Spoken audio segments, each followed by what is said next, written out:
Looking for financial support that strives to honor your community's rich heritage and cultural practices? Introducing RBC Origins.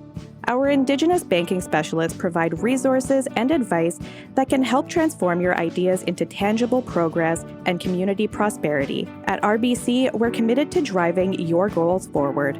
Learn more at rbc.com/Indigenous.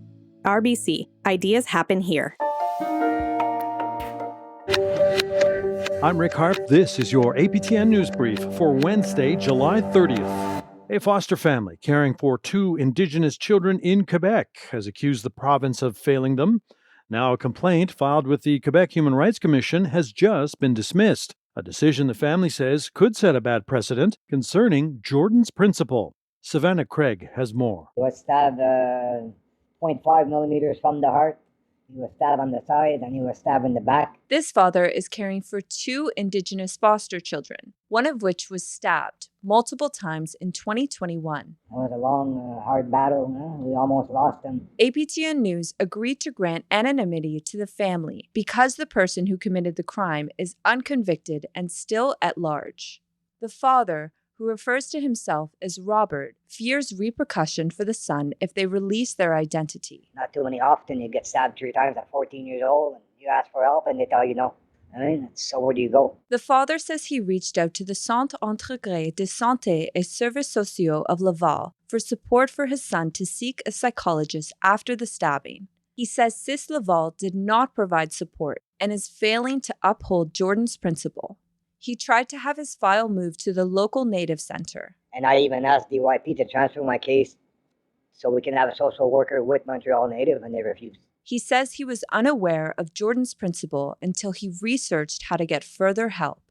Robert says that at no point did CIS Laval notify him about Jordan's principle. Jordan principle should be all over in government buildings, like DYP and all that. The wall should be plastered with a First Nation help or something. There's nothing. You go there, there's toll-free numbers for suicide lines, stuff like that, your rights, but nothing for the First Nation people. After posting about his experience online, Foniemi, the executive director for the Centre for Research Action on Race Relations, or CRAR, reached out to Robert. CRAR provides advocacy for victims of discrimination and human rights violations. CRAR then launched a complaint to the Quebec Human Rights and Youth Commission in April 2024, alleging systemic racism. So we saw that there was basically systematic and systemic neglect, refusal of services, denial of certain of rights guaranteed under Jordan's principle. So we put together the case. Recently, the commission told CRAR it would not be moving forward with the case, citing immunity to the Director of Youth Protection. In the Youth Protection Act, there's a clause that says the Director of Youth Protection and the staff of Youth Protection staff cannot be sued during the performance of their duties made in good faith. Niemi says the commission says it cannot prove that the Youth Protection acted in bad faith, resulting in the case being dropped. For us, that's a cop-out on the part of the commission, and that the commission does not seem to want to tackle systemic racism in the youth protection system. APTN News reached out to the Quebec Human Rights and Youth Commission. Their communications advisor said the commission could not comment on specific cases, but in cases where immunity applies, the commission simply does not have the legal authority to act, even if a complaint is filed. APTN News also reached out to CIS Laval. We were not provided a statement to our request for comment. The worst thing is if systemic racism or even intentional racism is not considered an act of gross negligence, and where it's not considered an act of bad faith, then we should be worried about how racism is being dealt with by the system. The family says they're moving forward to seek accountability by appealing the commission's decision. I believe strongly we will win one day. It might take years, but with pushing the subject, and it has to come out in public that there's no help for kids, First Nation kids. There's zero help out there within the system of the provincial government, DYP. Niemi says the situation risks setting a precedent of Jordan's principle not being recognized or upheld by youth protection in Quebec. Savannah Craig, APTN National News, Montreal. To Siksika First Nation near Calgary, where family are speaking out after a deadly crash Saturday night. Now 2 men are dead. A woman recovers in hospital, with 2 others just thankful to be alive.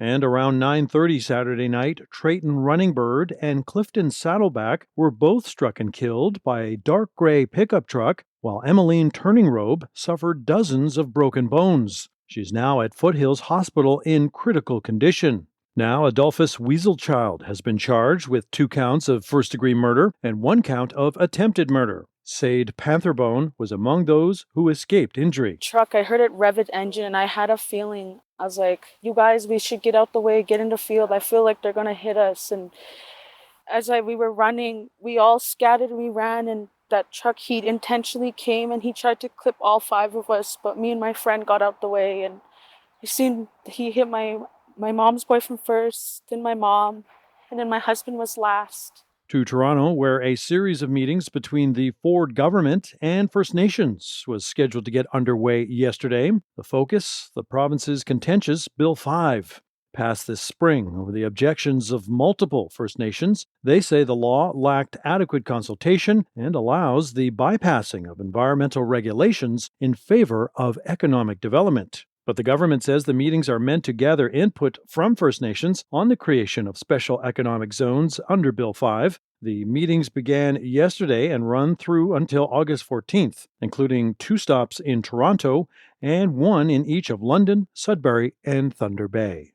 A remote First Nation in northern Manitoba says it's reeling from the effects of hydroelectric projects in their territory. And according to the chief, low river levels linked to those projects have rendered their main form of transport in and out of York Factory inoperable. Sev Jonza explains. Daryl Wastay-Sakut says he's heard discussions of an all-weather road being built in his community since he was a young boy. Now chief of York Factory First Nation, he says they can't wait any longer as wildfires loom and escape options dwindle. The government says they don't have money. Canada always says we got to find the money, and yet they send money overseas to other countries that are going through crisis. What about the crisis in your backyard? York Factory First Nation is currently under a self-declared state of emergency. The thick smoke from a wildfire about a dozen kilometers away makes potential evacuation by air travel unreliable. The community is suffering from dangerously low water levels and downed phone lines. The Nelson River is so shallow, their only way in and out of the community is unable to sail the rock bottom. We're hearing that it's going to go lower, and our way out is just sitting there, can't even move. So we're basically stuck. 2 Manitoba hydroelectricity dams limit water flow in the area. Wastay-Sakut says the dams could release water to fix the issue, but he was told by the province it needs to be held for the winter. He says a 60-kilometer all-weather road would cost $150 million, according to professional estimates. To give access to children and families to and from the community. Assembly of Manitoba Chiefs Grand Chief Kyra Wilson says she believes the province earns $200 million a year from water fees paid by Manitoba Hydro. She says that money and resource benefits all Manitobans except those whose land it comes from. And this shouldn't even be an ask.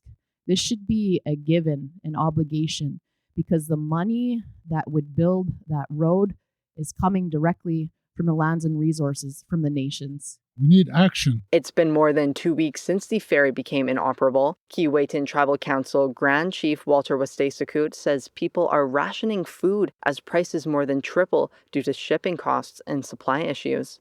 He says being left in this precarious situation is legislated racism. He says Manitoba Premier Wab Kinew and Prime Minister Mark Carney have reached out about the impacts of hydroelectricity projects. Both have reached out to our people for a new arrangement.